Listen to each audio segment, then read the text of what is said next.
সুপ্রিয় দর্শক বন্ধুরা, আসসালামু আলাইকুম। দেশ অথবা দেশের বাইরে থেকে প্রিয় বন্ধুরা, ঠিক এই মুহূর্তে যে যেখান থেকে বাস্তব জীবনের অলৌকিক গল্প শোনার জন্য আমার সঙ্গে যুক্ত হয়েছেন আমি আপন। আর যে আপন জীবনের গল্পের ১৬২৩তম পর্বে আপনাকে প্রতিদিনের মতো স্বাগতম জানাচ্ছি। বন্ধুগণ, আজ আমি আপনাকে শোনাবো বরিশালের ভাই মোহাম্মদ হানিফের জীবনের আজ থেকে বহু বছর আগে ঘটে যাওয়া এক অলৌকিক, ভয়ানক, আশ্চর্যজনক বাস্তব জীবন কাহিনী।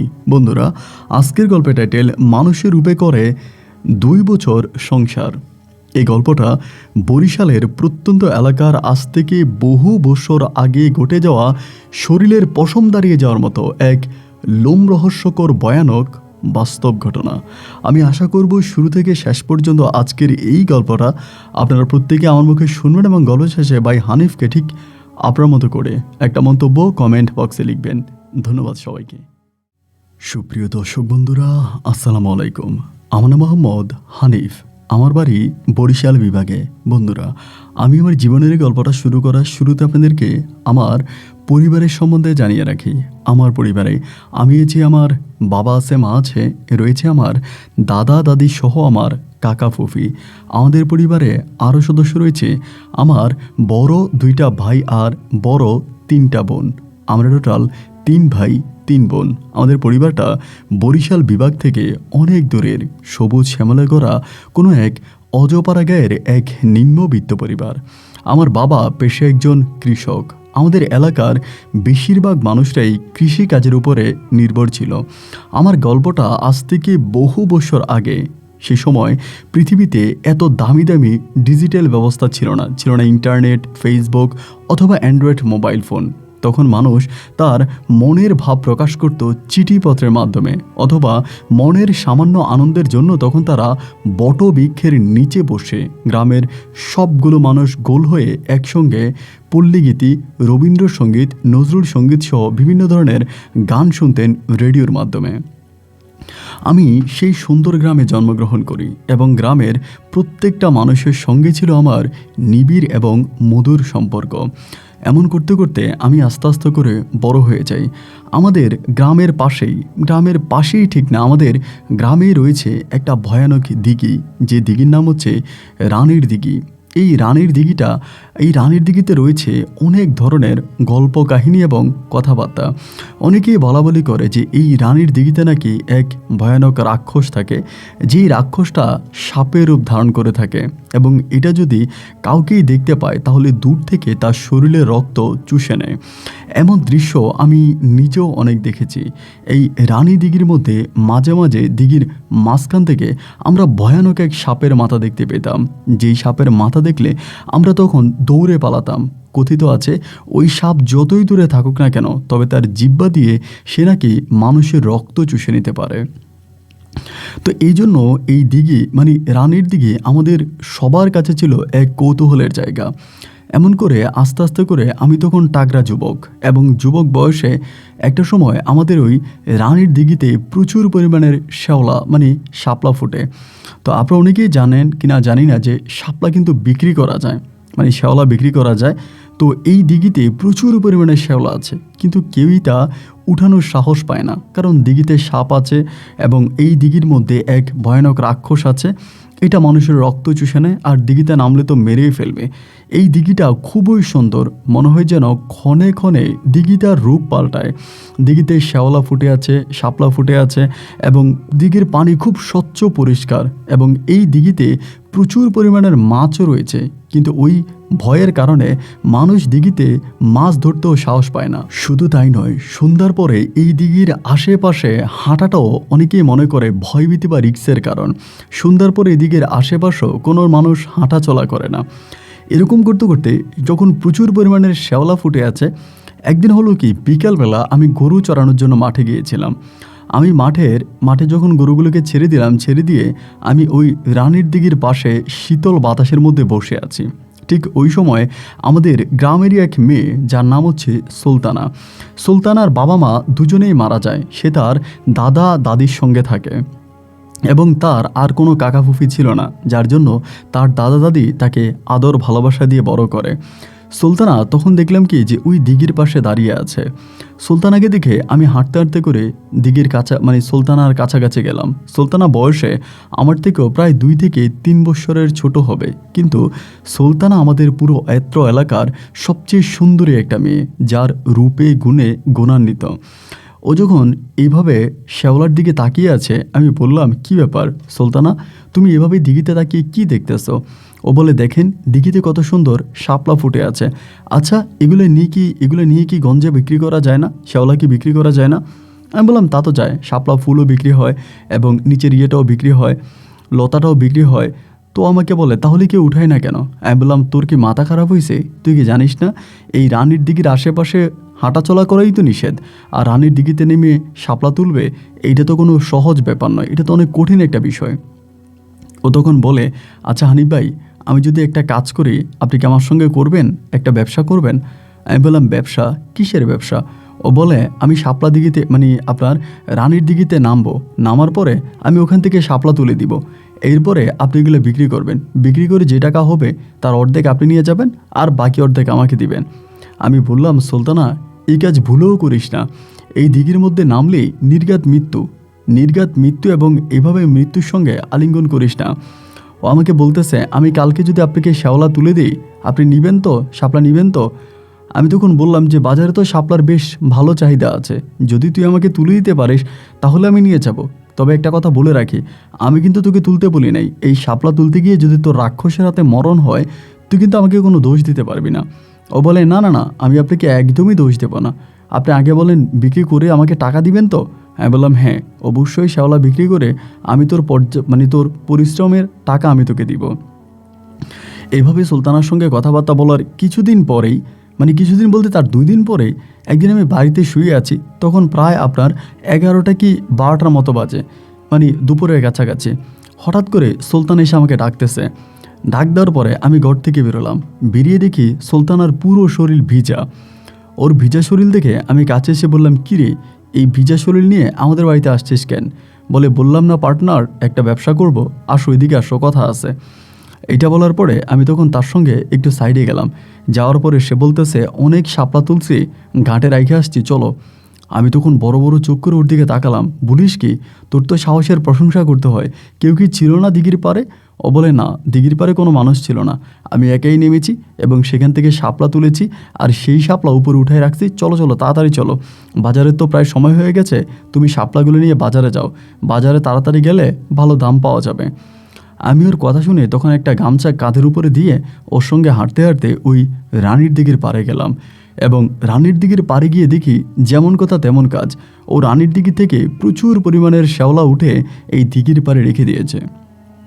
আমি তখন এনে কাছে গেলাম, গিয়ে দেখলাম যে হ্যাঁ, শ্যাওলাগুলো শাপলাগুলো বেশ সুন্দর। আমি তখন ও আর আমি মিলে ওই আপনার দিঘির পাড়ে বাতাসের মধ্যে বসে বসে এগুলোকে বাঁধতেছিলাম। এরকম করে রশি দিয়ে বাঁধতেছি, বাঁধতে অনেকগুলো হয়ে গেছে। হয়ে যাওয়ার পরে একসঙ্গেই তখন এগুলোকে বিক্রি করব। তো আমি ওকে বললাম যে ঠিক আছে, আমি বাড়ি থেকে খাড়ি নিয়ে আসি। বাড়ি থেকে খাড়ি নিয়ে এসে ওই গামছা কাঁধেই আমি তখন গঞ্জের বাজারে চলে গেলাম। বেশ ভালো টাকায় শাপলা বিক্রি করলাম। শাপলা বিক্রি করে যে টাকা হলো তার বেশিরভাগ টাকাই আমি তখন সুলতানার হাতে তুলে দিলাম। ওই টাকাগুলো নিয়েছে এবং নিয়ে যাওয়ার পরে এরকম করে প্রায় কয়েকদিন পর পরে ও শাপলা তুলে দিত। এইভাবে শাপলা তুলে দিত, আমি নিয়ে বিক্রি করতাম, তুলে দিত, আমি নিয়ে বিক্রি করতাম। তবে ও খুব সাহসী মেয়ে ছিল, আমাদের গ্রামে একেবারে দুর্দান্ত সাহসী একটা মেয়ে ছিল সুলতানা। শ্যাওলা বিক্রি করে ঘরে আসতাম, এসে ওকে টাকা দিতাম। এই করতে করতে প্রায় অনেক দিন কেটে গেল। এভাবে আমাদের দুজনের মাঝে একটা পারস্পরিক ভালো একটা সম্পর্ক তৈরি হয়। সম্পর্কের সূত্র ধরে আমি ইচ্ছায় কিংবা অনিচ্ছায়, মনের জানতে বা অজান্তে, আমি সুলতানাকে ভালোবেসে ফেলি। সুলতানার প্রতি আমার এক ধরনের ভালো লাগে এবং ভালোবাসা কাজ করে। সে জায়গা থেকে একদিন আমি খোলাখুলিভাবে সুলতানাকে বললাম যে আমি তোকে বিয়ে করতে চাই, তোর দাদা কি আমার সঙ্গে তোকে বিয়ে দিবে? ওর দাদা ছিল সেই এলাকার সবচেয়ে হতদরিদ্র একজন গরিব মানুষ, যিনি কিনা দিনমজুরের কাজ করতেন। এত বয়স হয়ে গেছে, তারপরেও তিনি মানুষের বাড়ি বাড়ি গিয়ে কাজ করে, এবং তার দাদিও একইভাবে মানুষের বাড়ি গিয়ে গিয়ে কাজ করে। এটাই ছিল সুলতানার দাদা দাদির একমাত্র আয়ের উৎস। ও আমাকে বলে, আমার দাদা দাদি যদি আপনার মতো এমন একটা ভালো মানুষ পায়, তবে তো তারা বিয়ে দেওয়ার জন্য অবশ্যই রাজি হবে। আমি বললাম, তোর দাদা দাদি যদি রাজি থাকে তাহলে আমি তোকে বউ বানিয়ে ঘরে আনবো, আর তোকে দিয়ে এমন রিক্সি কাজ আর করাবো না। ও বলে, না না না, আমার বিয়ে করলে শর্ত আছে, আমি কিন্তু রানীর দিঘিতে নামবো, ওখান থেকে শাপলা তুলবো এবং সেই শাপলা তোমাকে দিব, তুমি কিন্তু বাজারে বিক্রি করবা, মানা কিন্তু করতে পারবা না। আমি বললাম, আচ্ছা ঠিক আছে, যদি শাপলা বিক্রি করে এতই ইচ্ছা থাকে, আচ্ছা ঠিক আছে, তুমি আমাকে তুলে দিও, আমি বিক্রি করব।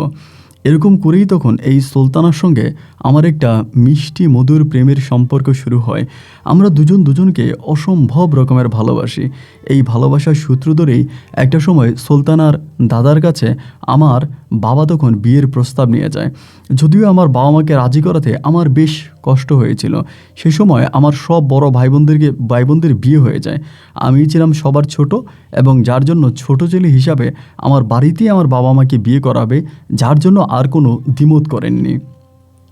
এরপর যথারীতি কথাবার্তা সব কিছু ঠিকঠাক করলেন। কথাবার্তা ঠিকঠাক হওয়ার পরে তখনই সুলতানার সঙ্গে আমার বিবাহ, এবং বিয়ের ওই অনুষ্ঠানটা গ্রামীণভাবে বেশ ধুমধাম করে আনন্দ ফুর্তি করে সুলতানার সঙ্গে আমার বিবাহ সম্পূর্ণ হলো।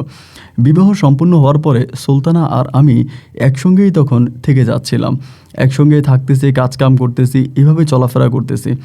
এমন করতে করতে একদিন হলো কি, আমি বাজারে গিয়েছিলাম লোক আনার জন্য, মানে কাজের লোক আনার জন্য গিয়েছিলাম। সে সময় জমিতে প্রচুর ধান হয়েছিল, ধান কাটতে হবে। দেখা যেত কি, রংপুরের অনেক মানুষরা তখন ধান কাটার জন্য আমাদের পাড়াতে আসতো, মানে আমাদের এখানে আসতো। সুলতানাকে বিয়ে করেছে, তার ঘরে কিন্তু এখনও কোনো সন্তানাদি হয়নি। তো এরকম করে তখন আমি করলাম কি, বাজারে গেলাম, বাজার থেকে দুজন জন কিনে নিয়ে আসলাম, মানে ধান কাটার জন্য দুজন মানুষ কিনে নিয়ে আসলাম, তারা ধান কাটবে। তো যেদিন নিয়ে আসছি ওদিন প্রায় আপনার মাগরিবের পর হয়ে গেছে। মাগরিবের পরেই তখন তারা আমার বাড়িতেই ছিল, খাওয়া দাওয়া করলো, রাতে ঘুমালো।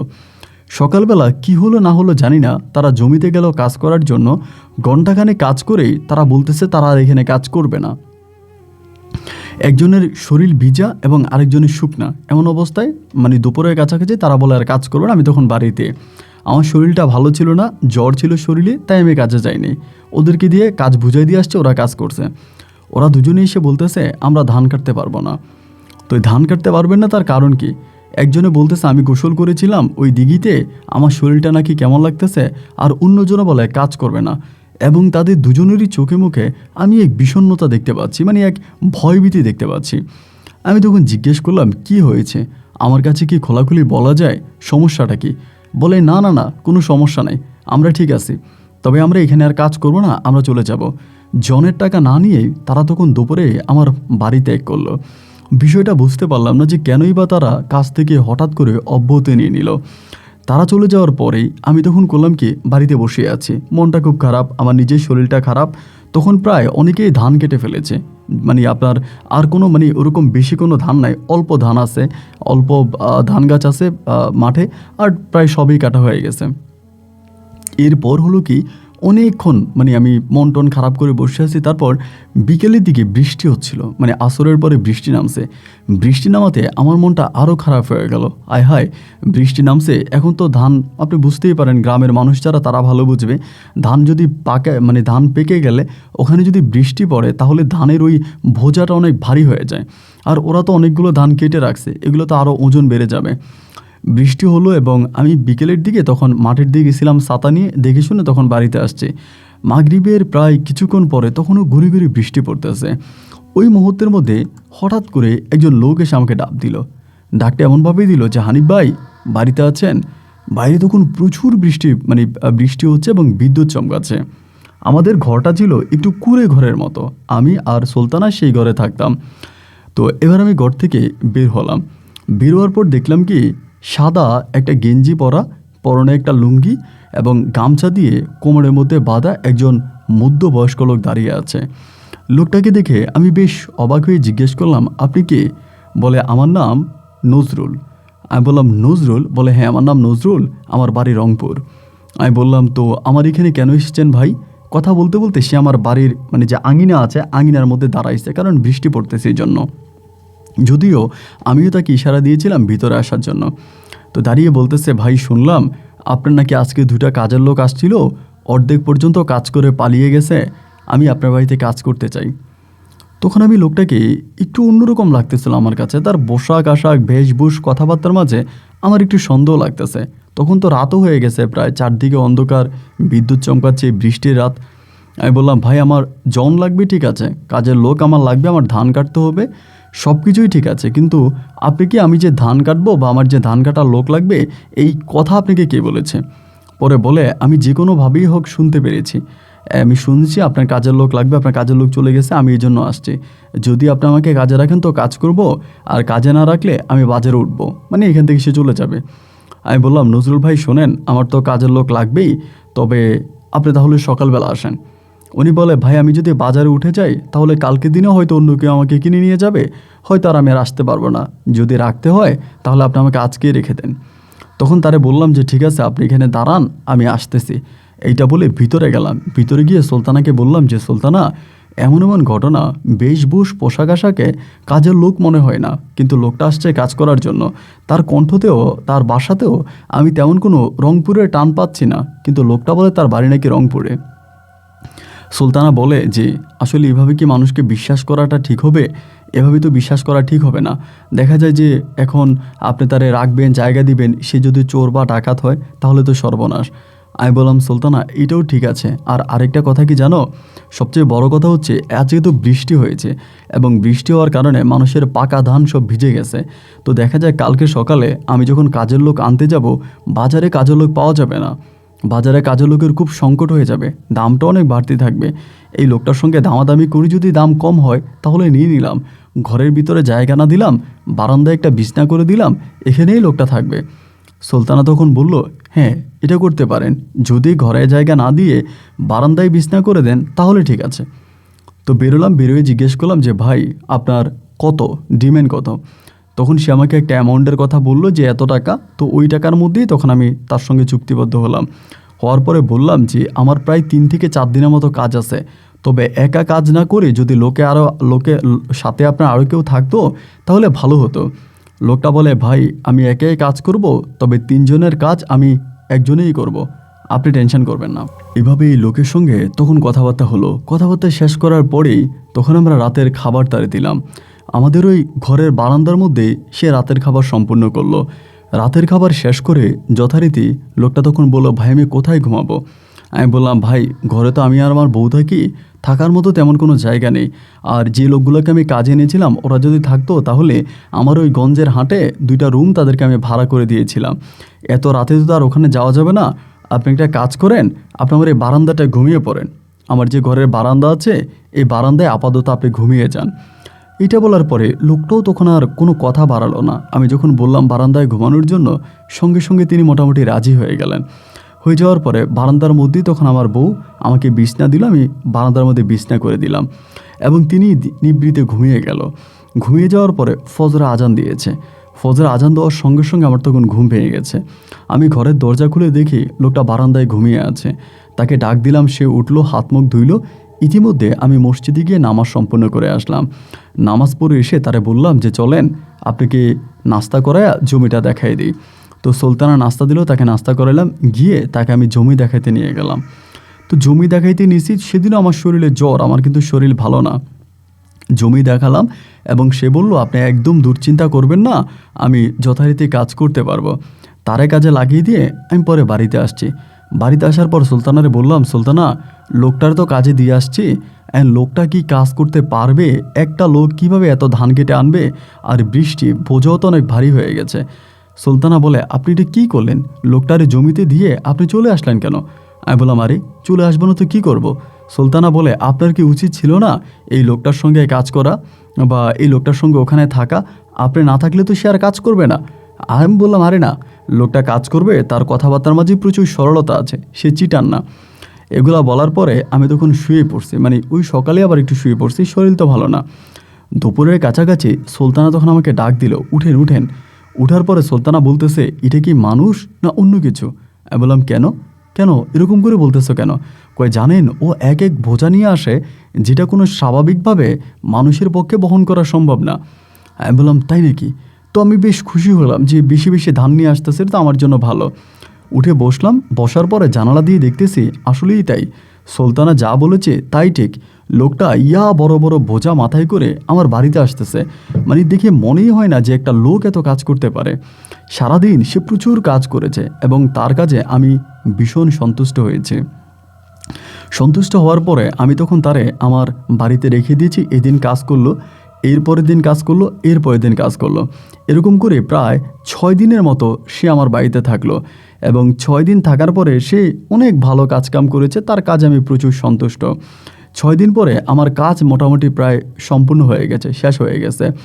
কাজটা শেষ হয়ে যাওয়ার পরে এরই মাঝে লোকটাকে থাকার জন্য আমি আমার ঘরের পাশে একটা প্লাস্টিক দিয়ে উপরে, মানে ঘরের পাশে প্লাস্টিক দিয়ে উপরে একটা থাকার ছোট্ট রুম করে দিয়েছিলাম, যাতে আপাতত সে এখানে থেকে রাতে বিশ্রাম করতে পারে, ঘুমোতে পারে এবং সকালে কাজে যেতে পারে।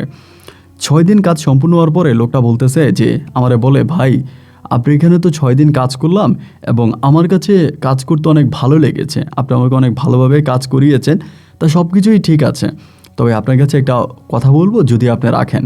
আমি বললাম যে ঠিক আছে, কি বলবেন বলেন। বলে, ভাই আমি আশেপাশে অনেক কাজ পাইছি, অনেক কাজ আছে, যেমন অনেকের ধানের কাজ আছে, কারো মাটির কাজ আছে। আমি যে এত বড় বড় বোঝা নিয়ে এসেছি এবং অল্প সময়ে এত কাজ করেছি, এটা গ্রামের অনেক মানুষের ভালো লেগেছে, যার কারণে ওরা আমাকে কাজে নিতে চায়। আমি যদি তাদের এই গ্রামে কাজ করে, মানে আপনাদের এই গ্রামে কাজ করি, তাহলে কি আপনার মনে কোনো কষ্ট থাকবে বা আপনি কি মানা করবেন? আরে ভাই, আপনি কি কথা বলতেছেন? আপনি 6 দিন ধরে আমার বাড়িতে ছিলেন, কাজ করলেন, এখন যদি অন্য কোথাও কাজ থাকে আপনি যাবেন, কাজ করবেন, তাতে আমার কি? গ্রাম তো আর আমার না, আর আমি তো এই গ্রাম কিনে রাখি নাই। লোকটা বলে, তাহলে আমি আপনাকে একটু খোলাখুলি করেই বলি, আপনি আমাকে যেই ঘরটা দিয়েছেন এই ঘরটা আমার বেশ ভালো লেগেছে। ছোট হলেও ঘরটা আমার খুব পছন্দ হয়েছে। আমি যদি এই ঘরে থাকি এবং মাসে মাসে আপনাকে ভাড়া দিই, তাহলে কি আপনার কোনো আপত্তি আছে? তখন খুব অবাক হয়ে গেলাম। আমাদের এই অজপাড়াগায় সে ঘর ভাড়া করবে এবং সেই ঘরে থাকবে, মাসে মাসে আমাকে নাকি ঘর ভাড়াও দিবে। হাসিও পাইল। আবার বললাম যে আচ্ছা ঠিক আছে, যদি আপনি থাকতে চান তবে আমার কোনো আপত্তি নেই, তবে একটা কথা মনে রাখবেন কি, যে ঘরে আমার বউ আছে, থাকলে একটু সাবধানেই থাকতে হবে, যেহেতু একটা ফ্যামিলি বাড়ি, একটু যাতায়াত করতে একটু মানে সচেতনভাবেই করতে হবে। তখনই নজরুল সাহেব বলল যে না, কোনো সমস্যা নাই, আমি সব কিছু ঠিকঠাক মতোই করব। তারপরে আমি আমার বউয়ের সঙ্গে বিষয়টা আলোচনা করলাম। বউ আমারে বলল, হ্যাঁ এটা তো খারাপ কিছু নয়, আমরা যদি মাস শেষে কয়টা টাকা পাই, আর এখানে তো কেউ ঘর ভাড়া নিবে না, আর এই লোকটা যদি থাকে তাহলে ভালোই হয়। এবারই নজরুল ভাই আমাদের বাড়িতে থাকতে শুরু করলো। জানি না উনি কাজ কিভাবে পায়, কেউ তারে কাজ দেয়, সে কাজ করে এবং এত পরিশ্রম করে ভাই, এমন কাজ করে যা দেখলে আপনি অবাক হয়ে যাবেন। গ্রামের মানুষ অনেকেই তাকে জিন বলে সম্বোধন করে, অনেকেই বলে ওই মানুষ নয়, ওই জিন, এবং ওর শরীরে অসুর শক্তি, এত শক্তি এবং এত শক্তি দিয়েও কাজ করে যেটা সত্যি অবাক হয়ে যাওয়ার মতো। এরকম করে যখন সে মানুষের বাড়িতে কাজ করে, ধরেন সে তো আমাদের বাড়িতে খায় না, যাদের বাড়িতে কাজ করে তাদের বাড়িতেই খাওয়া দাওয়া করে। তারপরেও লোকটা করে কি, মাঝে মাঝে যেদিন কাজ থাকে না, ওই দিন বিকেলবেলা বাজারে গেলে মাছ, মাংস, এটা সেটা আমাদের জন্য নিয়ে আসে। তো আমাদের জন্য যখন নিয়ে আসে, আমার বউ তখন এটা রান্না বান্না করে। এমন করতে করতে আমার বউ সুলতান একদিন আমাকে বলতেছে, শোনেন, এই লোকটা তো আমাদের সঙ্গে খুব ভালো সম্পর্ক, মনে হয় যেন তিনি আমাদের পারিবারিক কোনো মানুষ বা পারিবারিক সম্পর্ক, তার সঙ্গে একটা কাজ করলে কেমন হয় বলেন তো? আমি বললাম, কী কাজ? ও বলতেছে যে এই লোকটাকে আমরা আমাদের ঘরে খেতে দিই, যেদিন তার কাজ থাকে সেদিন সে বাইরে খাবে, আর যেদিন কাজ থাকবে না সেদিন সে আমাদের সঙ্গে খাবে, আপনার কি কোনো আপত্তি আছে? আসলে সুলতানা যে কথাটা বলেছে এটা আমারও মানে মুখের কথা। লোকটা এত ভালো কাজ করে, আমাদের সঙ্গে এত ভালো সম্পর্ক, সে বাইরে বাইরে খাওয়া দাওয়া করে, খাওয়া দাওয়াই তো লোকটা কষ্ট পায়, যদি আমাদের সঙ্গে থাকে, আমাদের সঙ্গে খায়, তাহলে তো খারাপ হয় না। আমি সুলতানারে বললাম, তুমি অনেক বুদ্ধিমতী, তুমি যা বলেছ তা সম্পূর্ণ ঠিক আছে। আমিও বলতে চাই যে লোকটা আমাদের সঙ্গেই থাকুক, আমাদের সঙ্গেই খাওয়া দাওয়া করুক, আমারও এটি ইচ্ছা। এটা বলার পরে সুলতানা আর আমরা দুজনেই তখন এক সিদ্ধান্তে উপলব্ধ হলাম যে এই লোকটাকে আমরা আমাদের বাড়িতে পার্মানেন্ট রেখে দিব এবং সে আমাদের সঙ্গেই খাওয়া দাওয়া করবে। নজরুল ভাইকে বিষয়টা জানাতে প্রথম দিকে তিনি একটু নারাজ যে না, তারপরে সে রাজি হয়েছে। রাজি হওয়ার পরে আমাদের বাড়িতে থাকতো, আমাদের বাড়িতেই খাইতো এবং সব কিছু আমাদের সঙ্গেই ছিল। তো এমন করে সময়গুলো কাটতে কাটতে প্রায় দীর্ঘদিন অতিবাহিত হয়ে যাওয়ার পরে একটা সময় হঠাৎ করে এই নজরুল ভাই বলতেছে সে আর আমার বাড়িতে থাকবে না। মানে প্রায় আপনার বেশি না, 25 থেকে 30 দিন পরেই, মাসখানেক পরেই সে হঠাৎ সিদ্ধান্ত নিয়ে বলতেছে যে আমি আর আপনার বাড়িতে থাকবো না, আমি অন্য বাড়িতে কাজ করব, মানে আমার বাড়ি থেকে চলে যাবে। আমি বললাম যে ভাই, আমার বাড়িতে আপনার কোনো খাওয়া দাওয়া, আদর আপ্যায়ন কোনো কিছু থেকেই কোনো সমস্যা হয়েছে? আপনি কেন চলে যাবেন? বলে, ভাই চলে যাব, আমার এখানে থাকতে ইচ্ছে করতেছে না। সব কিছু বলাবলি করার পরে আমি বললাম যে আচ্ছা ঠিক আছে। তারপরে তিনি এখান থেকে কাজ ছেড়ে দিয়ে, মানে কাজ ছেড়ে দিয়ে বলতে আমার ঘর ছেড়ে দিয়ে উনি তখন বাজারে একটা ঘর নিয়েছে। আমাদের যে গঞ্জের বাজার আছে ওই গঞ্জের বাজারে একটা ঘর নিয়েছে। ঘর নিয়ে সে কাজ করে এখানে সেখানে কাজ করে। এই ঘটনার প্রায় মানে উনি আমাদের বাড়ি থেকে চলে যাওয়ার কিছুদিন পরেই হঠাৎ করে আমার বউ সুলতানাকে খুঁজে পাওয়া যাচ্ছে না। সুলতানাকে খুঁজে পাওয়া যাচ্ছে না মানে হঠাৎ করে সুলতানা উধাও। একদিন বিকেলবেলায় হঠাৎ করে ওকে পাওয়া যাচ্ছে না।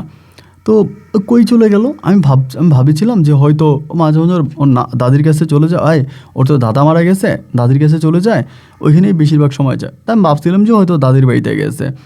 বিকেল গড়িয়ে সন্ধ্যা হয়ে গেল কিন্তু সুলতানা ফিরে আসে না। না আসার পরে আমার মনে তখন একটু সন্দেহ লাগলো, ব্যাপার কি, সুলতানা তাহলে গেল কোথায়? আমিও নিজে নিজে ওকে খোঁজার জন্য যখন ঘর থেকে বেরোলাম, বেরোয়ার পরে আমি ওকে আর খুঁজে পাচ্ছি না। ওর দাদির কাছে গিয়ে জিজ্ঞেস করলাম, ও দাদি, সুলতানা কি আসছে? বলে, না, সুলতানা তো আসে নাই। তারপরে আমি ওরে খুঁজতেছিলাম, গ্রামে গ্রামে অনেক গ্রামে খুঁজলাম কিন্তু ওরে আর খুঁজে পাই না। নাই নাই নাই, ও আর কোনো জায়গায় নেই। এবং এরকম করতে করতে রাতের বেলায় আমি নজরুল ভাইয়ের কাছেও গেলাম। নজরুল ভাইকেও জিজ্ঞেস করলাম যে নজরুল ভাই যেখানে থাকতো এটা মোটামুটি বাজারের পাশে একটা ঘর, খালি একটা ঘর, কিন্তু আশেপাশে একটু ফাঁকা, আশেপাশে ঘরবাড়িগুলো ফাঁকা, মানে আশেপাশে তেমন কিছুই নেই। এইরকম একটা জায়গার মধ্যেই তখন উনি থাকে। আমি ওনারেও যে জিজ্ঞেস করছি যে ভাই, সুলতানা কি আপনার কাছে আসছিল? অনেক সময় যেহেতু ওনার সাথে সম্পর্ক ভালো, কথাবার্তা বলে, হয়তো টাকা ঢোকার জন্যও তো আসতে পারে। আপনার কাছে কি আসছিল? বলে, না ভাই, উনি তো আমার কাছে আসে নাই। আমি তখন বেশ অবাক হয়ে গেলাম যে কী ব্যাপার, তাহলে সুলতানা গেল কোথায়? ও কোথায় গেল? আমি কি কোথায় খুঁজব? আমি এখানে ওইখানে বিভিন্ন জায়গায় খুঁজতেছি। আমার মনে কোনো সন্দেহ লাগে না যে সুলতানা কারোর সঙ্গে কোনো প্রেম ছিল, ভালোবাসা ছিল, কোনো অবৈধ সম্পর্ক ছিল, এজন্যই কি আমাকে ছেড়ে চলে গেল? এরকমটাও মাঝে মাঝে চিন্তা করি। আবার এটাও ভাবি, না, সুলতানার মাঝে তো আমি এমন কোনো কিছুই দেখি নাই। কারোর সঙ্গে না ছিল প্রেম, না ছিল ভালোবাসা। ও তো সাদামাটা একটা মানুষ ছিল, ওর ভিতর তো কোনো কিছু ছিল না। আমি কারোর সঙ্গে ওর প্রেম আছে এটা আমি স্বপ্নেও চিন্তা করতে পারি না। তাহলে ও গেল কোথায়? আমি, ওর দাদি, আমার দাদা দাদি, আমার বাবা মা, আমার ভাই বোন যারা আছে সবাই তখন সুলতানাকে খুঁজে বেড়াইতেছে, সুলতানা কোথায় গেল। আর সুলতানা আমাদের এই গ্রামের সবচেয়ে ভালো একটা মেয়ে ছিল। সকলের সঙ্গেই সুলতানার খুব মধুর একটা সম্পর্ক ছিল, সুলতানার খুব ভালো একটা সম্পর্ক ছিল, যার জন্য সবাই তখন সুলতানাকে খুঁজতে মরিয়া হয়ে উঠল। এই ওই পাড়ায় ও পাড়ায়, বিভিন্ন পাড়ায় তখন আমরা সুলতানাকে খুঁজে বেড়াচ্ছিলাম। ওকে আর কোথাও পাওয়া যাচ্ছে না। এমন করতে করতে প্রায় অনেকগুলো দিন কেটে গেল। অনেকগুলো দিন বলতে কি প্রায় সপ্তাহখানিক হয়ে গেছে। সপ্তাহখানিক হয়ে যাওয়ার পরে একদিন সুলতানা দাদি আমাদের ঘরে আসছে। তখন প্রায় আপনার সকালের কাছাকাছি 8টা কি 8:30 মতো বাজে। আমি সেদিনও সুলতানাকে খুঁজতে বেরোবো। আমি অনেক কবিরাজ টবিরাজ অনেক জায়গায় কিন্তু খুঁজেছিলাম, সেখানেও পাওয়া যায় না। সুলতানা দাদি আমারে বলতেছে যে, হানিফ, না ভাই, তোমার সঙ্গে একটু কথা আছে, এদিকে আসো। এই কথা বলে সুলতানা দাদি তখন আমাকে তার বাড়ি থেকে মোটামুটি একটু দূরের একটা জায়গায় নিয়ে গেছে, মানে আমাদের বাড়ি থেকে। ওইখানে বসে আমারে বলতেছে যে, হানিফ, তুমি আর সুলতানারে খুঁজো না, তুমি তোমার মতো করে একটা বিয়ে শাদী করে ফেলো, সুলতানার জন্য তুমি আর অপেক্ষা করো না। দাদি, এটা আপনি কী বলেন? আমি সুলতানাকে ভালোবেসে ওকে আমি বিয়ে করেছি, ওকে আমি খুঁজবো না? দাদি তখন বলে, সুলতানার বিয়ে হয়ে গেছে। যে সুলতানার বিয়ে হয়ে গেছে কার সঙ্গে? বলে, যার সঙ্গে হয়েছে বললে যদি তুমি রাগ করো, আমি এই জন্য বলতে চাই না, তবে বলতে পারি একটা শর্ত আছে। আমি বললাম, শর্ত? কিসের শর্ত দাদি? দাদি বলে, তুমি যদি আমার মাথায় হাত দিয়ে শপথ করো যার সঙ্গে সুলতানার বিয়ে হয়েছে তুমি তার কোনো ক্ষতি করবা না, তার কোনো ক্ষতি করবা না। আসলেই লোকটার কোনো দোষ নয়, সব দোষই সুলতানার, সুলতানা নিজে এই কাজটা করেছে। সুতরাং তুমি যদি ওয়াদা করো লোকটার কোনো ক্ষতি করবা না, তাহলে আমি তোমাকে বলতে পারি। যে আচ্ছা দাদি, ঠিক আছে, আমি ওয়াদা করতেছি আমি লোকটার কোনো ক্ষতি করব না। কে বলেন তো? দাদি তখন আমার দিকে তাকিয়ে বলে, নজরুল। আমি বললাম, নজরুল? দাদি কি বলেন এটা? বলে, হ্যাঁ, সুলতানা তোমার ঘর থেকে নজরুলের ঘরে চলে গেছে এবং সুলতানা নজরুলের সঙ্গেই আছে, তার ঘরে এখনও আছে। আমি বললাম, আমি তো নজরুলের ভাইয়ের কাছে গিয়েছিলাম, সুলতানার কথাও জিজ্ঞেস করেছি, তিনি তো আমাকে সাফ সাফ জানিয়ে দিলেন সুলতানা তার ঘরে আসে নাই। আর দাদি, আপনি এগুলো কী বলতেছেন? দাদি আমাকে বলে, হ্যাঁ, আমি যা বলেছি তা একেবারেই সত্য বলেছি।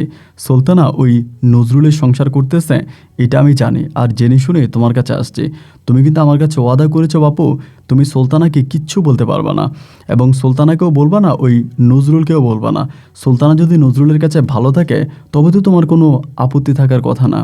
দাদির কথাটা শুনে মনের অজান্তে আমার চোখ দুটো ভিজে টইটম্বুর হয়ে গেল। মনের ভিতরে বেশ কষ্ট পাইলাম যে হায় হায়, এটা আমারে কি বলল।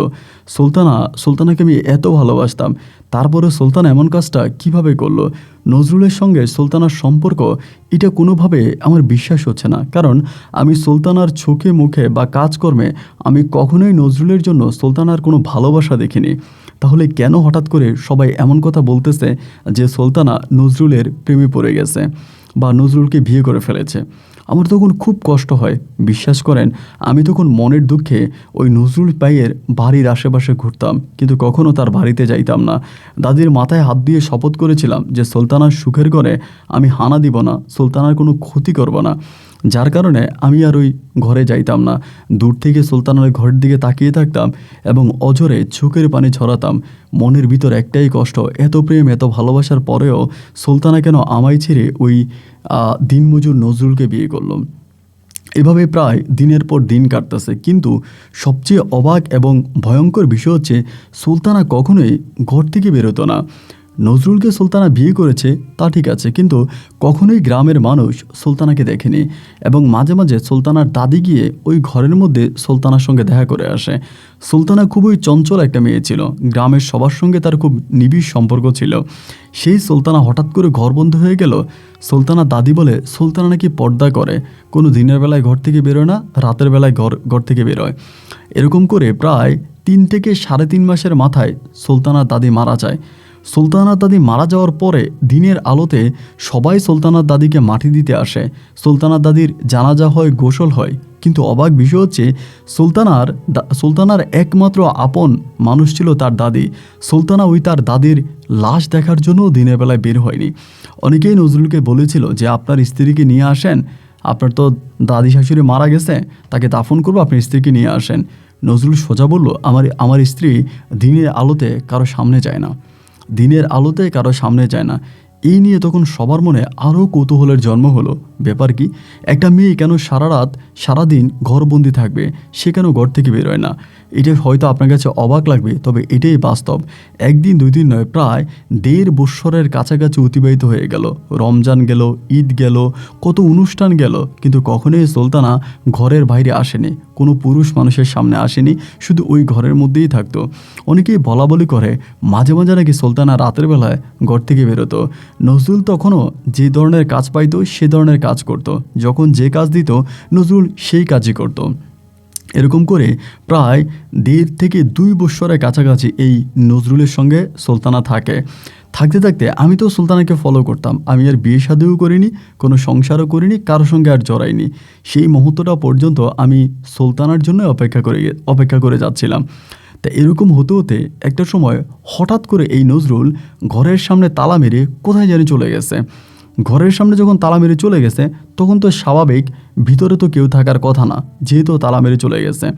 তালা মেরে ও চলে যাওয়ার 2 থেকে 3 দিন পরে আমি ঘরের ভিতর থেকে এক ধরনের ঘুংরানো শব্দ পাচ্ছিলাম। মানে মনে হয় কি যে খুব গোংরানো একটা শব্দ পাচ্ছি। তালা মেরে তো সে চলে গেছে, ভিতরে তো কেউ আর থাকার কথা নয়। যখন ঘুংরানো শব্দ পাচ্ছিলাম, তার ঘরটা ছিল বেড়ার ঘর, মানে চারপাশ দিয়ে বেড়া ছিল, উপরে সন ছিল। বেড়ার ফাঁক দিয়ে ভালো করে তাকিয়ে দেখলাম যে ভিতরে খুব কঙ্কাল টাইপের একটা মানুষ শুয়ে আছে। এটা কি মানুষ না কঙ্কাল বোঝার কোনো উপায় নেই। আমি তখন গ্রামের আরও 2-1জনকে ডাক দিলাম যে এমন এমন ঘটনা, এর ভিতরে নজরুল ভাইয়ের ঘরের ভিতরে ঘুংরানো শব্দ পাওয়া যাচ্ছে। এটা বলার পরে সবাই তখন আমার সঙ্গে আসলো। একইভাবে তার ঘরের তালা ভাঙা হলো, ভিতরে ঢোকা হলো। ভিতরে ঢুকে সবার চোখে জল চলে আসলো। দেখলো ঘরের ভিতরে শুয়ে আছে সুলতানা শরীরের হাড্ডিগুলোকে কাউন্ট করা যাবে, এক এক করে শরীরের হাড্ডিগুলোকে কাউন্ট করা যাবে। মাথার মধ্যে কোনো চুল নাই, শরীরটা একেবারে শুকিয়ে গেছে, একেবারে সাদা হয়ে গেছে। দেখে মনে হচ্ছে তার পুরো শরীরে এক বিন্দুও রক্ত নাই। সবাই তখন চিৎকার চেঁচামেচি শুরু করলো, আয় হায়, এই কেমন ঘটনা! এবার এরকম করে ধরাধরি করে তখন সুলতানাকে হসপিটালের পথে নিয়ে যাওয়া হলো।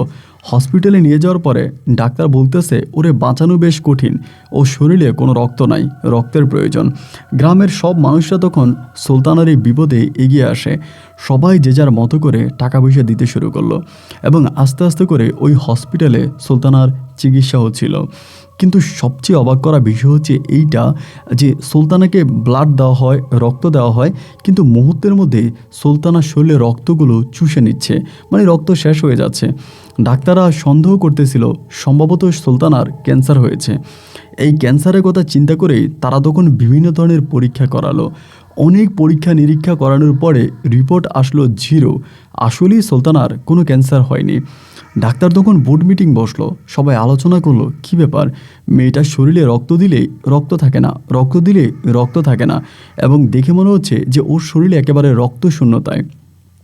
সেখান থেকে বরিশাল থেকে আমরা তখন সুলতানাকে ঢাকার পথে নিয়ে যাই। সুলতানাকে ঢাকায় নিয়ে যাই এবং ঢাকায় নিয়ে সেখানে অনেক বড় ডাক্তার দেখাই, অনেক পরীক্ষা নিরীক্ষার রিপোর্ট, কিন্তু রিপোর্টেই কোনো কিছুই ধরা পড়ে না।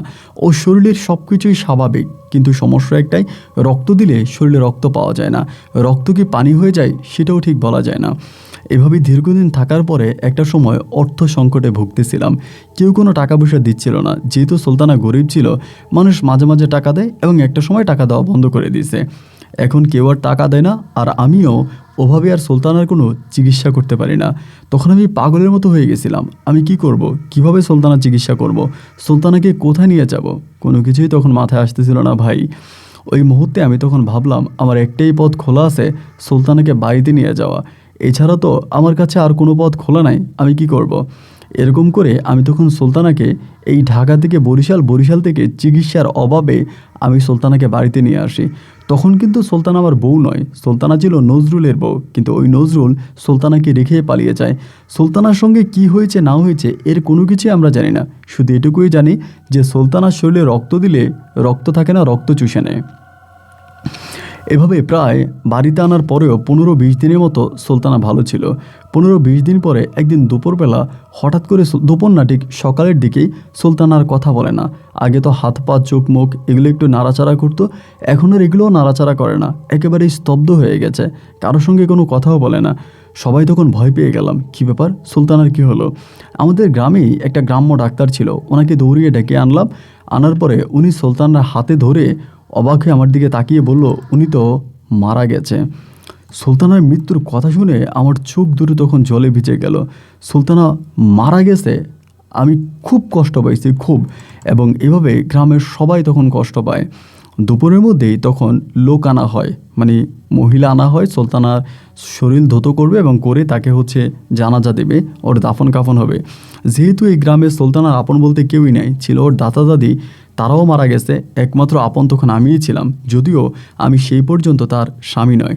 তারপরও গ্রামের সবাই বলল সুলতানা আমাকে কোনো তালাক করেনি, কোনো ডিভোর্স দেয়নি, তাহলে আইনত আমি এখনও সুলতানার স্বামী, সুতরাং আমি এই কাজগুলো করতে পারি। মহিলারা যখন সুলতানাকে ধোয়ানোর জন্য গেল, লাশটা যখন ধোয়াইতে গেল, তখন হঠাৎ করে এক মহিলা বলতেছে সুলতানা নাকি আঙ্গুল নড়তেছে। বলে সুলতানা তো মারা যায় নাই, সুলতানা একটা হাতের আঙ্গুল নড়তেছে। এইটা বলার পরেই তখন সুলতানার শরীরটা ঢেকে আমি তখন ভিতরে ঢুকলাম। ঢুকার পরে দেখলাম আসলেই ঠিক সুলতানার হাতের একটা আঙুল নড়তেছে। শরীরে পানি দেওয়ার পরে আঙুলটা তখন নড়াচড়া শুরু করছে। চিৎকার পড়ে গেল সবার মাঝে, সুলতানা এখনও বেঁচে আছে, সুলতানা মরেনি। তারপরে সবাই তাড়াহুড়ো করে সুলতানাকে আবারও আমাদের ওই হসপিটালে নিয়ে যাওয়া হয়েছে। হসপিটালে নিয়েছি, পরে ডাক্তার বলতেছে সুলতানা মারা গেছে। ডাক্তার ধরেই বলে জীবিত বেঁচে নাই। আমি বললাম ডাক্তার সাহেব, কিছুক্ষণ আগেও ও আঙুল নেড়েছিল, হাত নেড়েছিল, কিন্তু আপনি বলেন মারা গেছে। ডাক্তার বলে হ্যাঁ, উনি তো বেঁচে নেই, উনি তো মারা গেছে। এইটা বলার পরে আমরা তখন লাশ নিয়ে আবারও বাড়িতে আসছি যেহেতু মারা গেছে, বাড়িতে আসছি তখন প্রায় আপনার বিকেল হয়ে গেছে। বাড়িতে আসার পরে, বিকেলে আসার পরে তখন ওর শরীরে আবার ধোয়াবো। অবাক করা বিষয় হলো কি, ওর শরীর যখন আবারও ধোয়াইতে গেল, ওই মহিলারাই বলতেছে ওর হাত নড়ে। যখনই ধরেন তাকে ধোয়াইতে যাই, তার হাত পা নড়াচড়া করে, হাত নড়ে, আঙুল নড়ে, এরপরে কান নড়াচড়া করে এবং তার শরীরও মুভ করে, মানে সে তো মরে নাই। তো ডাক্তার বলে মারা গেছে। আমি যত ডাক্তার আনি, কবিরা জানি, ডাক্তার আনি, সবাই বলে মারা গেছে, কিন্তু ও বেঁচে আছে, শরীর নাড়াচাড়া করে। একটা মানুষ যদি মারা যায় তাহলে তার শরীর তো নড়ার কথা নয়, কিন্তু তার শরীর নড়াচড়া করতেছে, ভিতরে তার ব্লাড সঞ্চালন হচ্ছে, এটা বুঝে যাচ্ছে। তখন খুব টেনশনে পড়ে গেছি, কি করব না করব কোনো কিছুই তখন বুঝতে পারছি না। আমি তখন সবাইকে বলতেছি, যেহেতু ঘটনাটা এভাবেই ঘটতেছে, আমরা রাতে সুলতানাকে দাফন না করি, আমরা কি একটা জীবিত মানুষকে কবর দিয়ে দিব? এটা হতে পারে না, আমরা রাতের বেলায় সুলতানাকে দাফন করব না। রাত পেরিয়ে তখন সকাল হয়ে গেছে, সবার সঙ্গে বলা বলি করতেছি কি করা যায়। যত ডাক্তার দেখাই সব ডাক্তারাই বলে মারা গেছে, কিন্তু শরীর নাড়ে, হাত নাড়ে, পা নাড়ে, আঙুল নাড়ে, চোখ নাড়ে, এগুলো আমরা স্পষ্টই দেখতে পাচ্ছি, কিন্তু এর কোনো ব্যাখ্যা কোনো ডাক্তার দিতে পারতেছে না। মানে কোনো ডাক্তারই বলতেছে, মানে দিতে পারতেছে না যে কী ব্যাপার, একটা মানুষ মৃত্যুবরণ করার পরে তার হাতের আঙুল কীভাবে নড়ে, তার শরীরে কোনো রক্ত চলাচল করতেছে না, মানে কিচ্ছু নাই। এরকম করে আমি তখন সিদ্ধান্ত নিলাম যে না, আমি সুলতানাকে দাফন করব না। আমি তখন করতাম কি ভাই, সুলতানাকে ঘরের মধ্যে শোয়ে রাখি, আমি যেই ঘরে থাকতাম সেই ঘরে আমি আপনার পানি এরকম কাকে করে পানি নিয়ে, মানে পাখিকে যেরকম পানি খাওয়ানো হয় এরকম ওর মুখটা হা করে ওর মুখের মধ্যে আমি একটু পানি ঢালতাম, শুধু ওর গলাটা ভিজাইতাম। এভাবে একদিন নয়, 2 দিন নয়, প্রায় 3 দিন পর্যন্ত সুলতানা বেঁচে ছিল। সবাই বলে সুলতানা মারা গেছে, ওর কিচ্ছু নাই, কিন্তু আমি যখন পানিটা দিতাম ও গলা দিয়ে পানিটা নামতো, গলাটা নড়াচড়া করতো, এটি স্পষ্ট বোঝা যাইত। 3 দিন পরে হঠাৎ করে অলিউল কবিরাজ বলে একজন কবিরাজের সন্ধান পেলাম আমাদের বরিশালেই, এবং তিনি সে সময়ের মধ্যে খুব নাম করা একজন অভিজ্ঞ কবিরাজ ছিল। অলিউল কবিরাজের সন্ধান পাওয়ার পরে আমি 3 দিন পরে সুলতানাকে আমার বোনের কাছে দিয়ে আমি তখন অলিউল কবিরাজের বাড়িতে গেলাম। অলিউল কবিরাজের বাড়িতে গিয়ে বললাম যে কবিরাজ সাহেব, এমন এমন ঘটনা, সব ডাক্তার বলে আমার বউ মারা গেছে, কিন্তু আমার বউ শরীর নাড়ে, ওর মুখে পানি দিল, ও পানি খায়, পানি পেটের ভিতরে যে এগুলো বয়ে আছে। অলিউল কবিরাজ তখন বলল, একটা কাজ করেন, আপনার ওয়াইফকে আমার কাছে নিয়ে আসেন, মানে আমার বৈঠকখানায় নিয়ে আসেন। এইভাবে কথাবার্তা হওয়ার পরে তখন অলিউল কবিরাজের কাছে আমি আমার বউ সুলতানাকে নিয়ে যাই। আমার গ্রামের অনেক মানুষই এতে আমাকে সাহায্য করে, সবার সঙ্গে তখন এই অলিউল কবিরাজের বাড়িতে সুলতানাকে নিয়ে যাই। নিয়ে যাওয়ার পরে অলিউল কবিরাজ বলে, সুলতানা তো মারা যায়নি, সুলতানা বেঁচে আছে। আমি বললাম, এটা তো আমিও বলি, বা সবাই বলে সুলতানা বেঁচে আছে, কিন্তু ডাক্তার কেন বলে মারা গেছে? বলে হ্যাঁ, ডাক্তারের মতে সুলতানা মারা গেছে, কিন্তু কবিরাজের মতে সুলতানা বেঁচে আছে। ডাক্তারের মতে মারা গেছে, কবিরাজের মতে বেঁচে আছে, তবে আপনি চাইলে সুলতানাকে বাঁচাতে পারবেন। আমি বললাম, কিভাবে বাঁচাতে পারবো? বলে আমার একটা সাপের রক্ত লাগবে, যদি এই সাপের রক্তটা আমাকে ব্যবস্থা করে দিতে পারেন আমি সুলতানাকে বাঁচাতে পারবো। কবিরাজ ওই বাড়ি থেকেই বলতেছে, আপনাদের গ্রামে একটা দিঘি আছে, যে দিঘির নাম হচ্ছে রানীর দিঘি। আমি বললাম হ্যাঁ। বলে রানীর দিঘি সেচ দিবেন, মানে রানীর দিঘি একদম শুকিয়ে ফেলবেন। রানীর দিঘি শুকানোর পরে ওখানে অনেক মাছ পাবেন, অনেক কিছুই পাবেন। এই রানীর দিঘির মধ্যে একটা সাপ পাবেন, কালো আকৃতির খুব বড় আকারের একটা সাপ, এবং সাপের মাথার মধ্যে মহিলার মতো খোপা বাঁধা থাকবে, মহিলাদের যেরকম চুল থাকে না, এরকম চুলের মতো থাকবে। এই সাপটা যদি আমার কাছে ধরে নিয়ে আসতে পারেন তবেই আমি সুলতানাকে বাঁচাতে পারবো। এটা বলার পরে সবাই তখন খুব অবাক হয়ে গেল, এটা কিভাবে সম্ভব? ওই দিঘিতে দিনের বেলায়ও মানুষ নামে না, কেউ মাছ ধরে না, অথচ এই দিঘি নাকি সেচ দিতে হবে, এবং দিঘি সম্পূর্ণ পানি শূন্য করার পরে দিঘির মধ্যে সাপ পাওয়া যাবে, সেই সাপ জীবিত অবস্থায় কবিরাজের কাছে নিতে হবে। এটা তো আসলে কেউই মানে মানতে পারতেছিল না। আমি কবিরাজরে বললাম যে কবিরাজ সাহেব, আমি মানুষকে বলে টলে না হয় দিঘি থেকে পানি নিষ্কাশন করব, কিন্তু সাপ থেকে তো আমরা জীবিত ধরতে পারবো না, ওটা তো কামড় দিবে। কবিরাজ বলে, এই সাপ কোনো কামড় দিবে না, এই সাপ কোনো কামড় দিবে না, আপনি এটাকে নর্মালি মাছের মতো ধরতে পারবেন।